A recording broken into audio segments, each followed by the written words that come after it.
Great. Hi, everyone. It's a couple of minutes past 3, so I think we'll kick off. We're just waiting for a final panelist to join, but hopefully she will do shortly.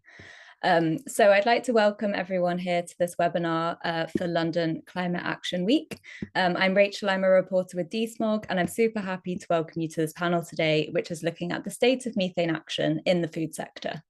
We've got some really expert speakers here to talk about this topic, why it's important and what needs to be done. But before we hear from our panelists, I'll spend a couple of minutes to briefly set the scene. As many of you know, methane is a superheating greenhouse gas. It's 80 times more powerful than CO2 when measured over a 20-year period, and it's responsible for a third of man-made global warming to date. But while it's more powerful at heating the atmosphere than carbon dioxide, it's also much more short-lived. While CO2 lasts hundreds of years in the atmosphere, causing it to build up, methane begins to break down after just 12 years. This makes methane what experts consider an emergency brake and one of the best chances we have to curb dangerous heating at a time when every fraction of a degree really matters. In fact, according to the United Nations Environment Programme, reducing methane by 40 to 45% this decade could see temperatures reduced by 0.3 degrees by the 2040s. Now, agriculture has a huge role to play in this effort because it's responsible for nearly 40% of methane in total, just behind oil, gas, and coal. The majority of these agricultural emissions come from livestock, which has a larger footprint than coal, oil, and gas when these are reported separately. And within agriculture, the action of major food companies at the top of the supply chain is particularly critical. According to a recent study from Greenpeace, taken together, the world's 29 largest meat and dairy companies are responsible for 1/5 of emissions from the livestock sector in total worldwide. And not only do they have a huge emissions footprint, but these companies also have significant power to change food production for the better, given their vast global supply chains. Their actions can have the global short-term impacts we need to see in this issue. Despite its huge relevance for meeting climate goals, however, the impact of methane continues to fall off the radar. Only one major company, Danone, has a target to reduce methane in the food sector. Very few companies report it, and even fewer have clear plans on how to tackle it. We're here today to discuss why action to reduce methane is needed and what action the private sector needs to do to help drive the change we need to see. Each panelist will give a 5-minute presentation. I'll give some short follow-up questions. Once all presentations are finished, we'll go to audience questions. So please do put any questions you have in the Q&A during the talks, and we'll get to them at the end. So without further ado, we'll get to our first panelist, who's Gemma Hoskins from Mighty Earth. Gemma, over to you. Thank you so much, Rachel, for the great introduction and setting the scene. Yeah, I'm here to talk about a joint report with Changing Markets Foundation and Mighty Earth, and really looking at retailers' role within agricultural methane emissions. We see that retailers play a really, really important role in reducing methane emissions. They sit at the interface between suppliers and producers and consumers. And despite many climate reports and net zero commitments that we see across the board from retailers, methane emissions from meat and dairy products still continue to be concealed from consumers. So I'm just going to touch on one of the more famous beef companies, because it would be remiss of me not to mention Brazilian meat packer JBS, which a key supplier to many of the retailers assessed in our methane action tracker. JBS is the world's largest meat packer. It is estimated to be responsible for approximately 1.5 million hectares of deforestation. Its emissions are larger than the country of Spain and rising. Their scope 3, which is 97% of all of their emissions, is largely methane. So whilst JBS has begun to report on its emissions, it fails to include really important pieces such as land use change from deforestation in its calculations. And it really kind of highlights this creative reporting that we're seeing across the board with many companies. So despite pulling back on its net zero 2040, the US SEC has recently approved JBS's application to join the New York Stock Exchange. amongst a chorus of complaints from CSO and investors as well, in regards to concerns of the company, not only in terms of its climate damage, but in terms of its human rights and Indigenous peoples violations, and other corruption, price fixing, various untold civil and criminal cases against the organization. But on the New York Stock Exchange has allowed, and in fact last Friday JBS shares went live on the New York Stock Exchange. This is going to give untold access to global markets for this company, and allow it to really deliver on its increase across Vietnam and other countries, Nigeria, where there are plans for another meat plant. So it's really important because JBS's meat products are sold on shelves of many, if not all, of the supermarkets in our joint report, which I'll go into some of the findings now. But our report really shows that meat and dairy, methane from meat and dairy is a real hidden problem. If we could just go to the next slide. But hopefully this diagram just gives you a bit of an understanding. If we see sort of livestock, you know, putting JBS in terms of livestock, and then the slaughterhouses and the production that's happening there, then we see meat and dairy packers and processors. Then they are being shipped all over the world, and consumers are consuming those goods, and alongside the emissions, the really outsized emissions that come with them. So yeah, retailers have got a real hidden methane problem. If we could just go to the next slide. The UN Global Methane Assessment has assessed that we need to reduce methane emissions by 45% by 2030 to remain within a 1.5 temperature degree limit. And as Rachel described, agriculture is a leading contributor to methane at 32%. But at 32%, 60% of that is coming directly from animal agriculture. And so it's a really, really outsized proportion driven by the agricultural, animal agriculture.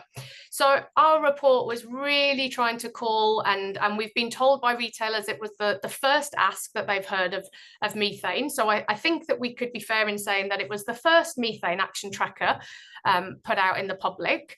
And our report is really calling for retailers to start reporting on their methane, given the sheer size and scale of methane emissions within their overall footprint. And as part of that disclosure, we want them to set reduction targets. We want to see more reporting around meat and dairy. We think that that would be very helpful in terms of driving consumer changes. We know that consumers are very concerned about climate change. We need them to set methane reduction targets so that they can start to see reductions in their overall footprint. And a key solution to be able to do that is to invest in plant-based. So if we look at the methane action tracker on the next slide, we saw we basically used 18 different indicators. We had a sneaking suspicion that none of the retailers were disclosing or reporting on their methane. And so we looked at other indicators that may show some performance around their overall climate progress. And so that was across 18 different indicators related to methane emissions and also to meat and dairy. The assessment looked at the top 20 global retailers by revenue located in Europe and in the US as well. So how did the retailers perform? If we just go to the next slide. We used indicators, as I said, to assess a variety of different actions. They also included things like methane reporting, but also landfill and food waste policies that are often seen as a driver of methane. We also looked at things like deforestation policies and plant-based and net zero ambitions. And the results across the board were a little bit disappointing. And we found not a single retailer reporting methane emissions or had a specific methane reduction target. As you can see from the table, across the 5 different categories, the US retailers performed particularly badly against their European peers, but 19 out of the 20 retailers scored less than 50%. We noted that only 11 of the retailers acknowledged the role of meat and dairy within climate change. And 8 of the retailers report across all of their scopes, 1, 2, and 3, and they also profess to using the greenhouse gas protocol methodology, which would require them to calculate the individual greenhouse gases, methane being one of them. But yet, despite having those calculations, we're failing to disclose them. So how big is the methane issue for retailers? If we go to the next slide. Well, it's really big, to be honest. And this is the reason that we are really, really focused on really trying to see some action from retailers. You'll see there a diagram that hopefully just outlines the difference between scope 1, scope 2, and scope 3. And I've just given a bit of a flavour of exactly what percentage of overall footprints scope 3 sits in. So for Tesco, it's 98%. For Schwartz, which is Lidl is part of the Schwartz group, is 98%. Carrefour, 98%. Walmart don't give a specific figure, but they estimate it to be above 90%. So what we can see and estimations that have been previous studies estimate that scope 3 emissions of European retailers are making up the majority of their overall footprint, and of that 98%, it's estimated that meat and dairy is accounting for almost half. So we're getting close to half of the overall footprint of many global retailers being taken up by meat and dairy products and being methane.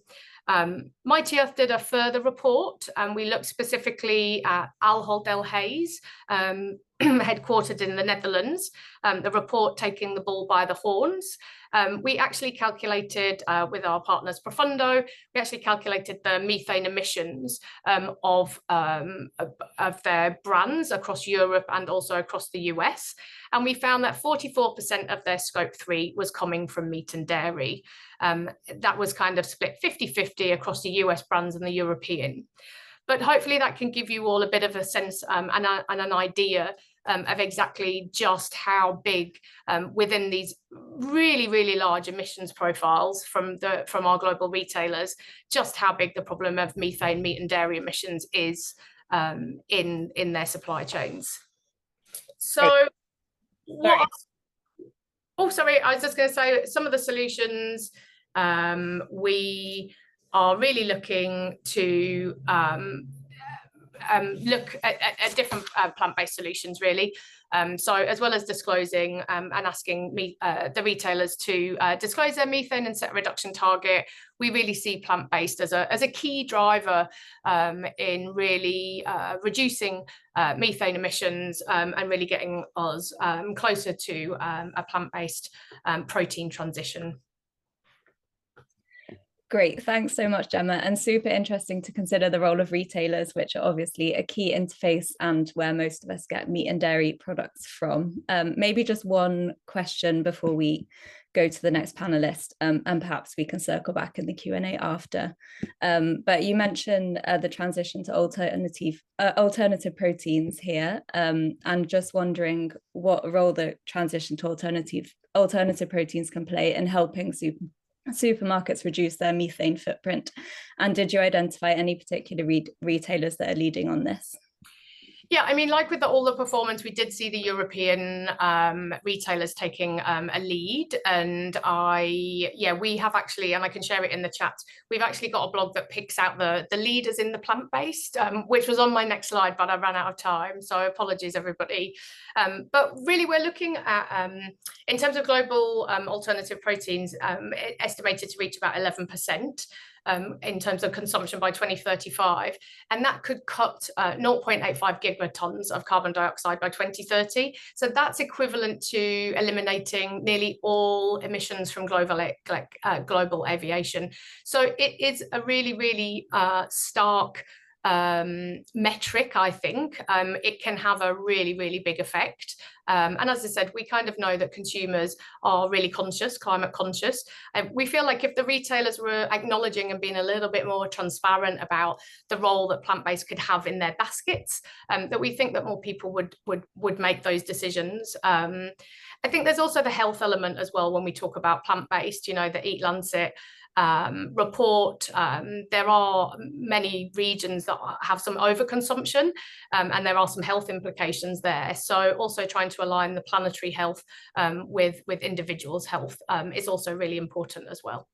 Amazing. Thanks, Gemma. Now we'll head over to Nusha with Changing Markets. And Nusha's going to present the findings on the methane policies and progress of major dairy brands and coffee chains, drawing from a recent report that Changing Markets have done. And Nusha, if I can remind you, the presentations are 5 minutes. Just we've committed to being very punchy here today. Yeah, thank you so much, Rachel. Thank you so much, everyone, for coming. And on the first slide, you can see all the reports that we did on this topic.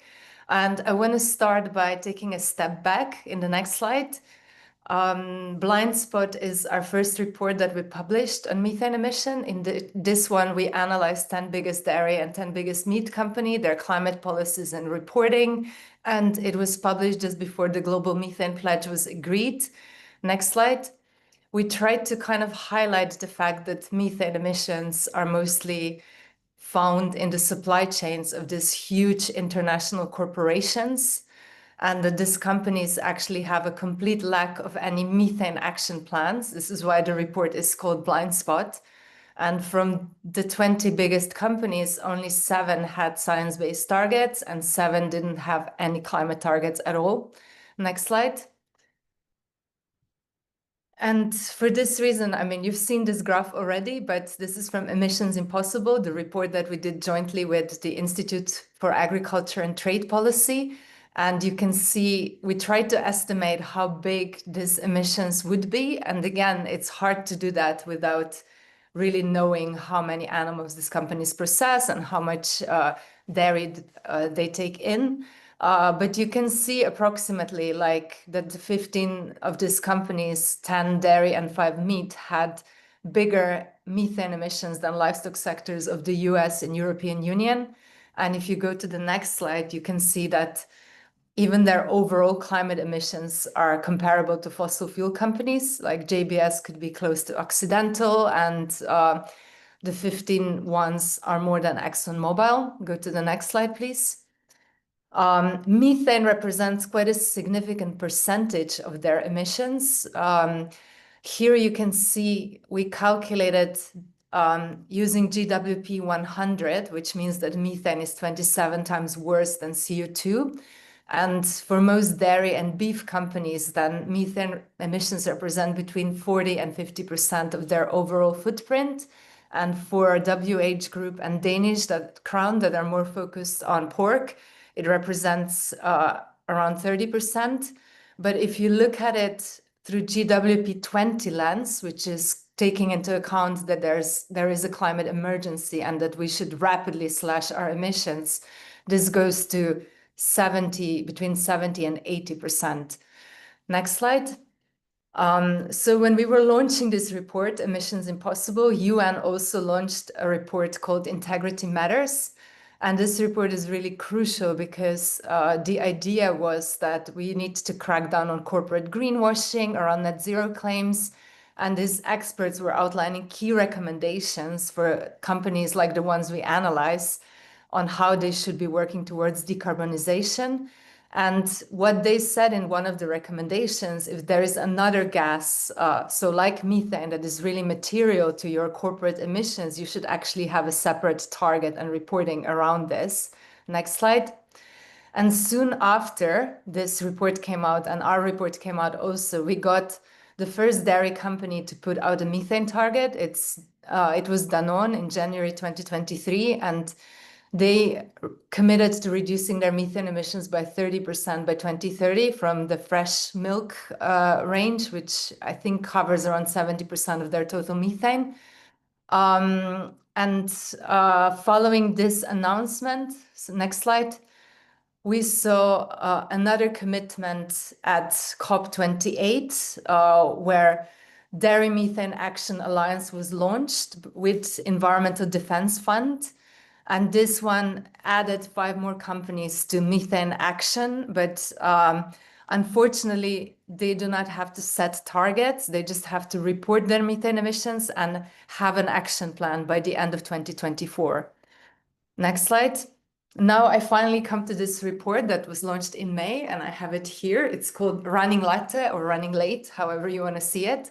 And we looked at these companies, and again, it's not the same companies, because basically we wanted to see also where DEMA companies stand compared to the rest of the dairy and coffee giants. And if you go to the next slide, we launched this the day after some DEMA companies came out with some plans and disclosures. So this is the latest ranking. That is not the same as in the report, but this includes those latest disclosures. And as you can see, Danone is still a front runner, followed by General Mills, and then we have Nestle and Arla on the third place. You can see that DEMA companies perform marginally better, but by no means all of them had an action plan at the time of our report, and not even in 2024. And you can see also that in the coffee sector, Starbucks is the only one that now discloses its methane emissions, and dairy emissions separately. But yeah, briefly, what we were kind of highlighting them on, what we were evaluating them on, is methane awareness and strategy shift. So looking at plant-based as well, methane emissions accounting, methane emissions reporting, and methane emission reduction targets and action plans. We focused a little bit less on plant-based because, I mean, with coffee companies, they can actually do a lot of methane reductions with plant-based, but for some of the other ones that are really focused on dairy, you would say maybe that's a little bit less, but there's still other things that they can do. Next slide. And this is my last slide to wrap up. So as you can see, the media, the press is also noticing that companies are too slow, that they're struggling, that they're not really investing into methane reductions. And yeah, this is a Bloomberg feature that was published in June, which kind of also highlights that it keeps being a snail's race. Thank you very much. Great, thanks so much, Nusha. And interesting to see the coffee sector get some scrutiny here. Another one I think that falls off the radar a bit when it comes to climate. One quick follow-up question, I guess. So your report shows, on the one hand, progress in the dairy sector has been slow, but on the other hand, it still remains the only sector with any kind of commitments. So I guess I'm interested in hearing what you at Changing Markets are doing to keep pressure on these companies to move further. Yeah, I think a really important thing that we decided that we will do is to kind of keep this tracker going every year. So every year we will want to assess the companies, and maybe not always the same companies. We would add some to the mix and see how they're doing, and how they're performing, to kind of make it a little bit more race to the top versus staying at the bottom. And we want to keep looking at both companies that have made commitments to see how they're implementing them, and the other big players that are still not making any commitments. And at the same time, we're also, making sure that the governments know that voluntary action is not enough, and that they need to regulate this sector. Because let's face it, these companies, the ones that we looked at, they have revenues similar to the GDP of Denmark. So they definitely have the resources to act. Great, thanks, Nusha. A race to the top sounds like a great aim, a worthy aim to me. So now, if her slides are ready, we'll be moving on to Shefali Sharma from Greenpeace, who's been working to spotlight big meat and dairy as major global methane polluters, and looking at the urgent need for regulatory action to drive down reductions from these companies. So Shefali, over to you. Thanks so much, and apologies I was late, technical difficulties. And so, excuse me if some things have already been covered. I'm trying to move. So as somebody already referred to it, the livestock sector is by far the single largest emitter of methane. You can see, even though the fossil fuels overall are just slightly above agriculture, but livestock taking a big chunk. So we did this study and we released it last October from Greenpeace, and it was a study in two parts. One was really taking the FAO figures that came out in 2018 that said, business as usual population growth and per capita increase in meat and dairy is going to result in 52% increase of meat and dairy consumption by 2050. And so what we did is actually see what that, what we did is we actually mapped out, thanks to Casey Ivanovich, we used her model and we looked at what does BAU look like. And we realized that just from meat and dairy alone, you would have an increase in degrees in warming by 0.32 C. And I guess this is really relevant today, considering, we've just seen news articles flash before us saying we're going to hit 1.5 C in a few years. So obviously every degree and a tenth of a degree matters. According to this, we would hit by 2030 another increase in temperature rise, 0.16 C by 2030, 0.26 C by 2040. So what we did is we looked at what if we dramatically shifted our production and consumption in line with the planetary health diet. What would that look like? Well, actually, just before I move to that slide, what does that mean in terms of impact? 0.1 C means 2% less ice mass. 0.3 C means, if we avoid 0.3 C, we might be able to reduce the exposure to extreme heat for 410 million people. So we're talking millions of people here with every fraction of a degree. You can see 80% of that is from methane. Methane is the bright pink. And this is the planetary health diet, which is saying that roughly halving global meat and dairy production and consumption would get us, on track of a planetary health diet. And that does not mean that countries that are, so it's talking about overproduction and overconsumption. And I think that's the key. So we outlined this in Less is More, which is a report that we published, which said, shrink and share report. Countries that are over-consuming, overproducing must shrink dramatically, and countries who still have room to grow can grow. And what we found is that if just middle and high-income countries got in line with the planetary health diet, you can see that graph, how much warming could we avoid? And what you find is that by 2035, you could avoid 0.06 C. So imagine if we've overshot 1.5 C, which we might do this coming decade. Cooling by 0.06 or avoiding cooling is a mistake. It's more like slowing warming than it is cooling at this point because we're warming.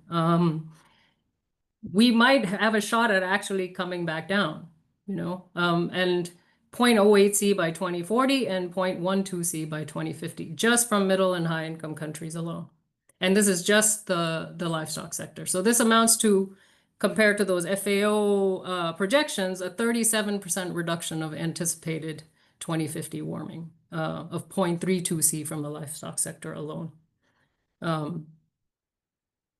And you can see that, lower income countries, it doesn't make much of a difference. So it's really high and middle income countries what it matters the most.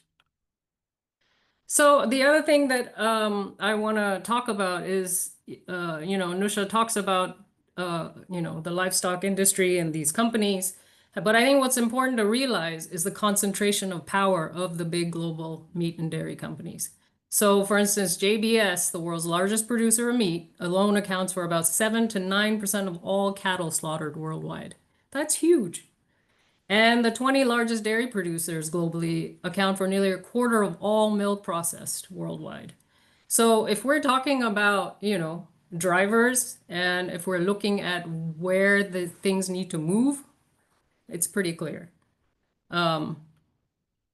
And our study then also built on the methane addition of Missions Impossible from Changing Markets and ITP. We looked at 29 companies, meat and dairy companies, and Again, I would reiterate what Nusra said. It is impossible to get accurate methane emissions estimates because companies do not report the number of animals they process. But for the dairy industry, it's a little bit more transparent, although now it's behind a paywall. It's from a dairy industry publication that publishes milk intake. For, in particular, the beef and pork sector, it is abysmal, the lack of accountability in terms of being able to track how many animals they're processing. Because we do have methodologies now that we can use the FAO Gleam, even though it's outdated. We can figure out approximately how much based on their reported numbers of livestock that they have. But what is shocking is when you compare their methane footprint, because it is really on par with the 100 biggest corporations in the fossil fuel sector. So in the back of our report, you can see the 100 biggest fossil fuel sector emitters and then the 29 companies and where they fit in. So you can see that in terms of methane emissions, JBS is number 5 behind Coal India, Iran Oil, Gazprom, and Saudi Aramco in terms of fossil fuels. I think that's particularly telling given that the emphasis of the Global Methane Pledge, the actions that countries are taking is primarily focused on the fossil fuel sector. Is that wrong? No, it's primarily that's the problem, right? Obviously, fossil fuel methane needs to be cut. It is one of the things that can be easily done, and these companies have the money to do it. They're not doing it. They should be required to do it. But on that point, Shafali, I'm so sorry. I think I'm gonna have to cut you off. But just very briefly before we get to Layla, our final speaker, I guess a question about what effective methane regulation looks like, given your findings that voluntary action isn't driving methane down or even in the right direction that we want to see. Sure, I just wanted to flash up these slides because I think they articulate quite well the challenge we're facing here. It's time to regulate, guys. We're well beyond time with the 1.5C, and every scientist with any credibility is saying that we need to drastically reduce methane. But what's equally problematic right now is just as we speak, New Zealand might be adopting a no additional warming methane target, right? So New Zealand was one of the countries that was a front runner to actually set a methane policy to reduce methane. So we're like, yay, it's not great, but it's the first country to do so.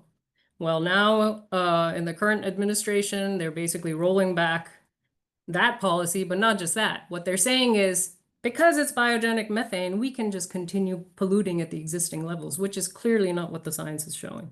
So one of the things that we need to do from an international policy perspective is to say, no, countries, no additional warming targets are anti-Paris. So if you are a party to the Paris Agreement, this is illegal. You are violating the Paris Agreement. You can leave the Paris Agreement, but as long as you're party to the Paris Agreement, these are not adoptable targets. So that's one thing. The other is, yes, require your companies to report their methane emissions. Publish their livestock processing numbers, publish the number of animals that are processed as part of your output, and regulate. Tax methane. Denmark has started to do that. There's a framework there, and certainly from wealthy countries like industrialized countries that are big emitters, they should lead by doing that. I mean, there's plenty of common sense things we can suggest in terms of policy action. People should be asking for that, but it's really high time. Thanks. Great, thanks, Shafali. And yeah, definitely some worrying moves from the New Zealand government, which perhaps we'll revisit in the Q&A at the end. So our final speaker is Layla Yao from the Institute for Agriculture and Trade Policy. And Layla and ATP have a new dashboard on meat and dairy emissions and have been looking at things from the financial side of this equation. So Layla, interested to hear what you have to say from your perspective. Great. Hello, everyone, and thank you so much to Rachel for facilitating this conversation. I will be foregoing the slides today to instead just talk for a few minutes about IATP's work on climate-related disclosure rules, our new dashboard, and the sort of investor perspective, as Rachel said. So there is growing recognition among investors that climate-related reporting is really critical for understanding a company's exposure to the financial risks associated with climate change. Research from Stanford University and MSCI has shown that investors are increasingly making decisions based on climate risk assessments. And so in response to that investor need, governments around the world have been introducing mandatory climate-related disclosure laws that will make climate-related risk and emissions reporting mandatory for a large swath of the global economy, including many of the major meat and dairy companies that we've been talking about here today. So over 20 jurisdictions have already introduced climate-related disclosure rules so far, and a handful of those have already become law, like in the EU, California, Australia, just to name a few. According to IATP's research on how these disclosure rules will affect meat and dairy companies' reporting, we have found that the 15 major meat and dairy companies will have to report under 4 climate-related disclosure laws on average. So in other words, meat and dairy companies are broadly covered by climate-related disclosure rules, and we can expect them to report in line with these rules soon if they aren't already, which some of them are already. Exactly what companies will have to report under these rules varies based on the jurisdictions that they report under, of course, but the most far-reaching rules, the ones that touch the most meat and dairy companies, require things like full scope emissions reporting with third-party verification and also separate reporting of the use of carbon offsets. For some of these companies, that's quite a bit more than they're currently reporting. So IATP sees these disclosure rules as an important arena for corporate accountability in the sector.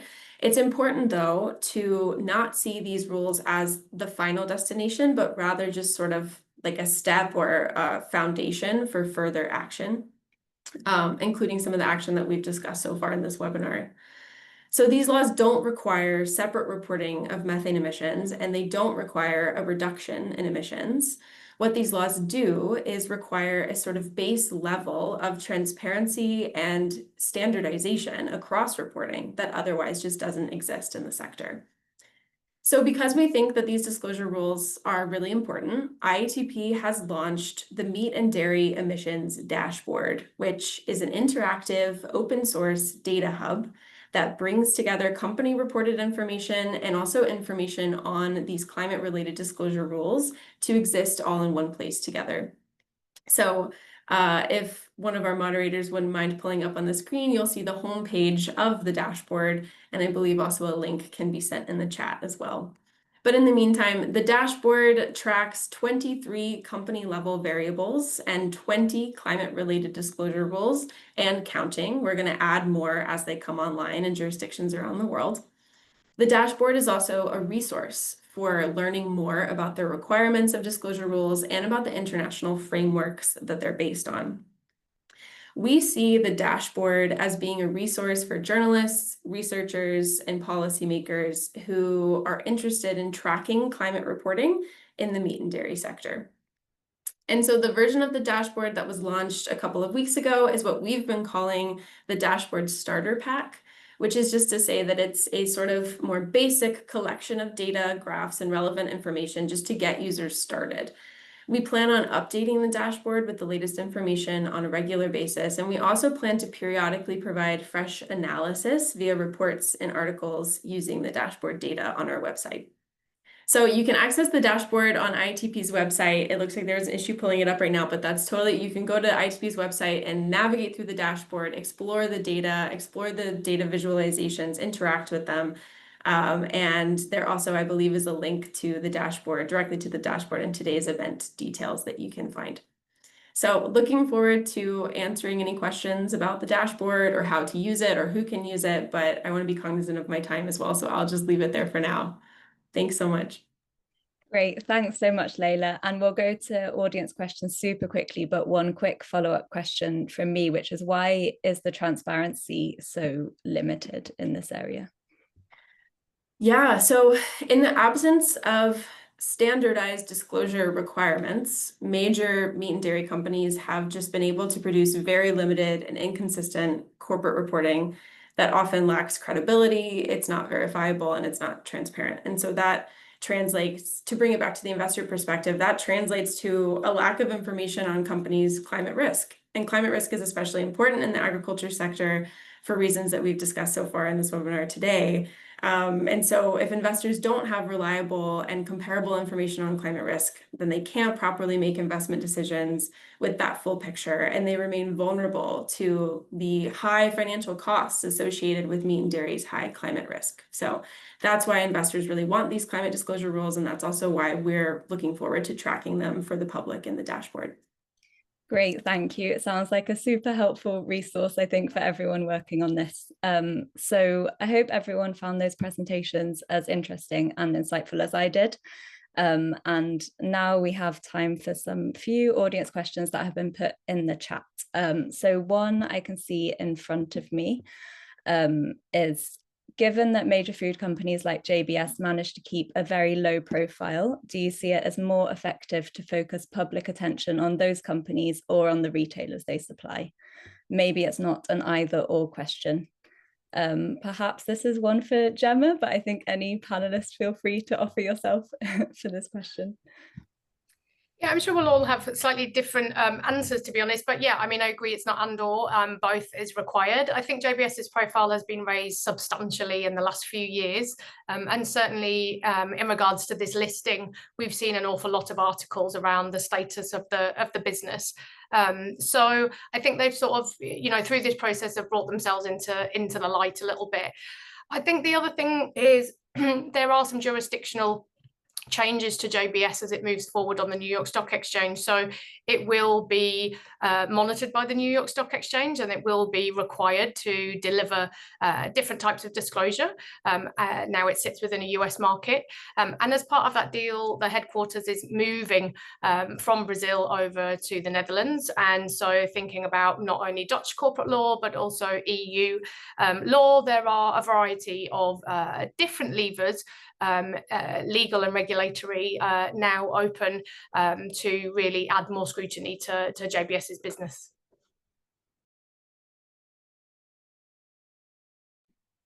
Yeah, did anyone else have anything to add on that, or shall we go to the second? Yeah, let me just quickly come in. And I think the problem is the farmers are the weakest link in the chain, right? It's the retailers and these processors that exert a huge amount of market power, and they shape. And it's not it's not like it's a perfect market. There's a lot of imperfections in this market, right? There's a lot of monopolies, oligopolies. And I think what we want to, yes, of course it's scope 3 emissions, but we need to hold these companies accountable for these scope 3 emissions, right? And we need to set in safeguards in place where all the costs and the risks, which is currently the state, isn't transferred to the farmers, but to the companies themselves, so that it actually affects your investor, outlook. The climate risk of this is huge. And we need to start to see financial markets and investor markets that are actually accurately reflecting the risk of stranded assets. This sector and the way that this sector produces is highly vulnerable to climate change. The livestock that are reared in this system are completely half animals, right? They don't have the capacity to be, because they're made to milk the most amount of milk. They're made to gain the fastest amount of weight in the shortest amount of time. They do not have the capacity to deal with the onslaught of what we're going to be facing in the next 5 to 10 years. That's a huge risk. That's a huge investment risk. So it makes financial sense, it makes economic sense, but it makes huge political sense to say, yeah, the farmers don't offset the cost on consumers and the farmers, or the taxpayer. Change your business model, right? You have to also adapt to what is happening here. So I think that's the kind of conversation we should start having. Thanks. Great, thanks, Gemma and Shafali. And moving to the next section, which also touches on, I guess, the supply chain issue and the fact these companies have huge supply chains. with kind of various degrees of control over them. So the question says, the report points out that these major food companies don't have methane action plans, but also that 97% of their emissions are scope 3, meaning that they don't have direct control over these emissions other than purchasing decisions. So how would the panelists like to see JBS et al. Effectively putting pressure on supplying companies to reduce their emissions? Are there mechanisms that have worked in the past, e.g. with supply chain deforestation, slavery, and other issues? Yeah, I'm happy to have a first go at this one. I think they have huge influence as really important customers for the farmers, these companies, and they also have significant resources that they could be investing on the farm to improving the situation. And what we do see is that very often farmers are the ones that carry majority of the risk, and companies like to do pilot projects. They like to put new press release out saying how they're trialing a new technology, but afterwards they kind of say it's either the consumers or farmers or subsidies, the governments that should be paying to implement those technologies. And these are really the things that have to change, like the examples we have from Danone and the disclosure that they did now as part of DEMA shows that they already reduced their methane emissions by 25%. We would love to see more detail over how this has happened, but from my perspective, this also shows that it's not all bad news, that when companies really put their mind to it and commit to reducing methane as a priority, they can achieve this. And this is also a kind of a news for the governments that they should start to regulate this sector and this gas specifically in order to drive progress. Great, thanks, Nusha. And yeah, that 25% from Danone is quite notable, and I think does underline the power that companies have over their emissions and the kind of ambition we could hope to see. So if no one else wants to jump in on that one, we have one. Oh, Gemma, yeah, quickly. Just yeah, on the 97%, I guess I would say that indirect emissions doesn't equal a lack of control. So retailers do drive an awful lot of power in terms of driving change within their supply chains through, as the question states, purchasing choices as well as contractual agreements. And I think, to answer the question, yeah, deforestation has not been eradicated, but there are pockets of success in terms of reduction, in terms of commodities and certain countries, palm oil in Indonesia has seen a drive down of deforestation rates. And that has been through increased transparency, increased traceability, and increased reporting. That's how those changes have been driven, as well as the will of the big companies. And so, yeah, the hard backstop is always regulation and legislation. But ultimately, what we see is that corporates have a huge amount of power across these sectors. And actually, a lot of legislation will be often developed with business in mind, and so we do see them to be the leaders. And I'm sure that we're all aware of our global politics at the moment, and that things can often be very, very slow in regards to regulation and legislation. And as Shafali's presentation really highlighted, we have a real urgency here, and often corporates are able to deliver that action much, much quicker.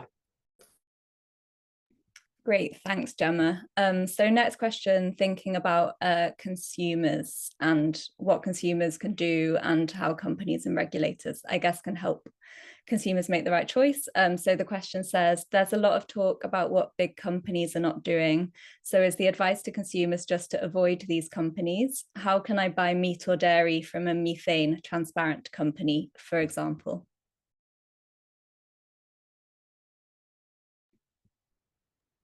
I mean, you can look at our ranking and you see which ones are transparent, but yeah, it might be a little bit, methane might be a little bit of a technical issue for consumers. So it might be easier to communicate to consumers more from the perspective of climate and plant-based, and then potentially also looking at the health implications of that. And here, I know Gemma mentioned Eat Lancet Diet, which is really important, and retailers and also coffee chains. I could already take the next question with that as well. Like, should we kind of encouraging consumers to to eat more healthy, but also more climate-friendly products. And one of the ways that they can do that is to offer price parity of plant-based milks, for example, with dairy alternatives. So our running latte report showed that right now it's only Starbucks and Dunkin' that do that.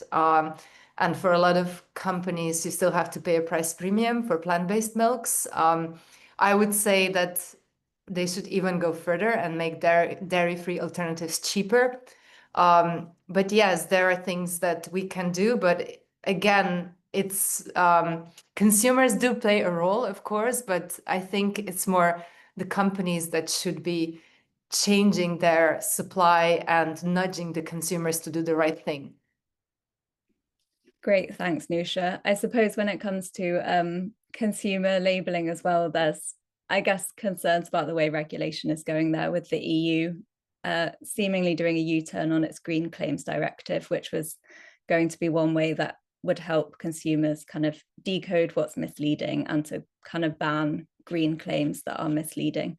So that's been a potentially slightly negative news story that's come out this week. Looking at the other question, and perhaps one for Layla on her dashboard. So it's whether you've had any feedback on the dashboard, explaining why some companies' emissions come in so much lower than their estimates.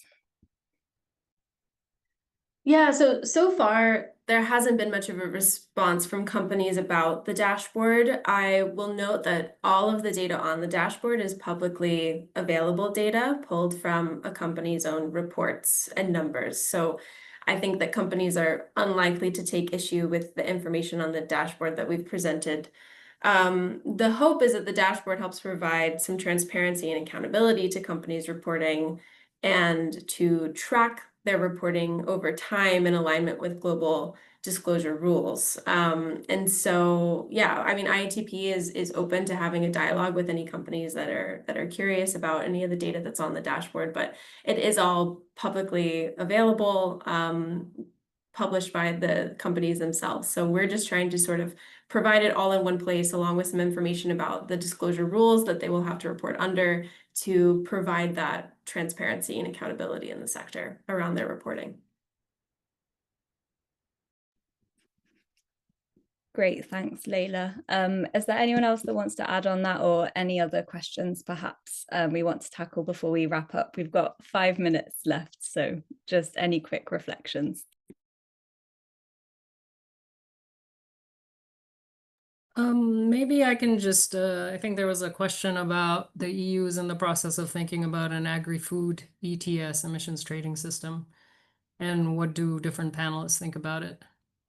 Well, I mean, I guess, as you can see what's happening with the EU regulations right now, even policies that we celebrated a few years ago are being rolled back left, right, and center as we speak. So a policy outcome is only going to be as good as the lobbyists that are able to influence it or not influence it. And currently, I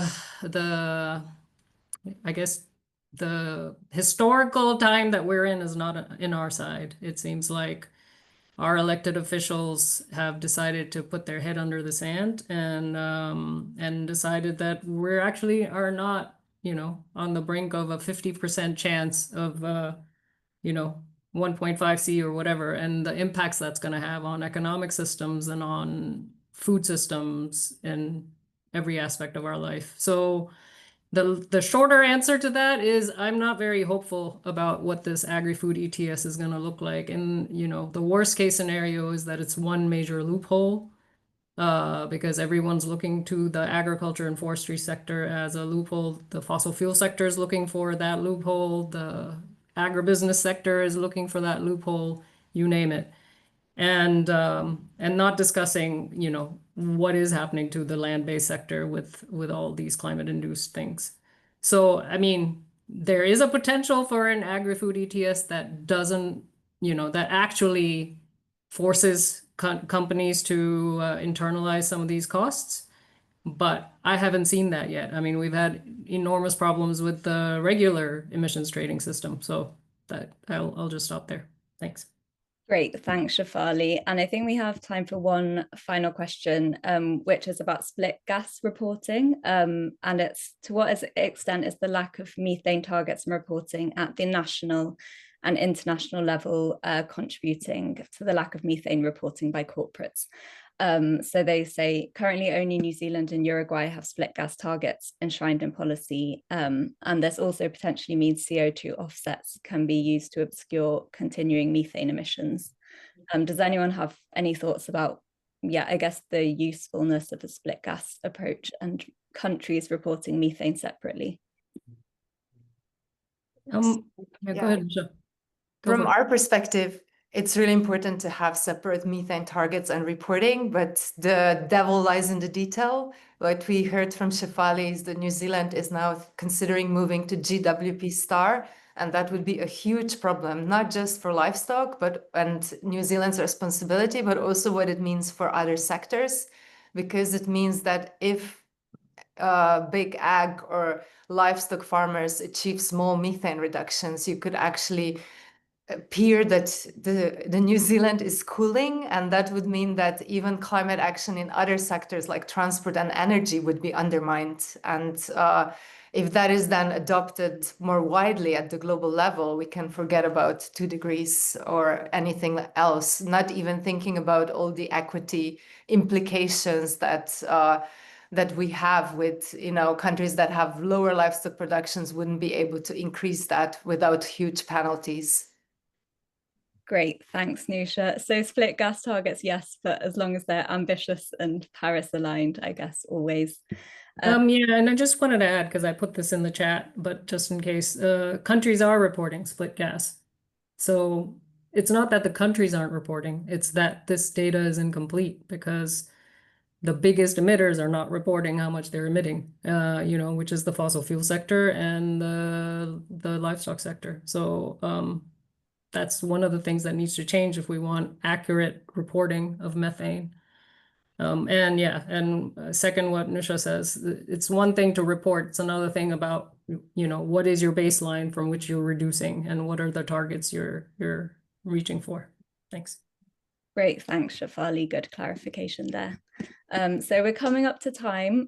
So I hope you found this panel useful. I think we've seen almost the whole supply chain and a huge amount of perspectives on this, from the producers to the retailers and investors as well. And hopefully this has given you an indication of some of the strategies and levers that can help take action on methane in this critical decade, whether that's better reporting or more targets, or thinking about transitions to alternative proteins, and also thinking about how we strengthen regulation to really drive progress. So I think we'll close punctually on the hour, and I'd really like to thank the panelists again. It's been wonderful to have an all-women panel as well, and such expert views, and thanks to the audience for the really thoughtful questions, which definitely really helped have a really insightful discussion at the end. And we've posted all reports in the chat, I believe, so if anyone wants to follow up on those or with panelists, I'm sure they'd be happy to chat further. So we'll leave it there. Thanks again for attending, and hope you found it a useful session. Thank you. Thanks so much.